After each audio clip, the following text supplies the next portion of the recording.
আসসালামু আলাইকুম রহমতুল্লাহ। সবাইকে ঈদ মুবারক। ইন্ডিয়া থেকে ঈদ মুবারক জানাচ্ছি। এখন আমি দাঁড়িয়ে আছি, এই যে দেখেন, এটা হচ্ছে সীমানা প্রান্ত। এই পাশটা হচ্ছে বাংলাদেশ আর এই পাশ হচ্ছে ইন্ডিয়া। তো এই যে দেখেন, ছোট বাচ্চারা খেলাধুলা করছে। তাদের মাঠটা অর্ধেক হচ্ছে ইন্ডিয়াতে, অর্ধেক বাংলাদেশে। এভাবে খেলাধুলা করছে। আরো অনেকগুলো মাঠ তৈরি হচ্ছে। এই যে ছাগল দেখতে পাচ্ছেন। বা ওইখানে মাঠ তৈরি হচ্ছে, পুরোটাই হচ্ছে ইন্ডিয়া, বাট বাংলাদেশের মানুষজন মাঠ তৈরি করছে। এটা একটা খুব ইন্টারেস্টিং প্লেস। আর এটা হচ্ছে সুতারকান্দি বর্ডার।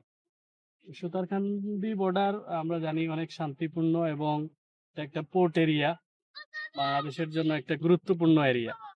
খুবই ভালো লাগলো, একটা ইন্টারেস্টিং বিষয় দেখে যে এখানে বর্ডারের ওই পাশে গিয়েও হাঁটা চলাফেরা করা যাচ্ছে এই সময়ে।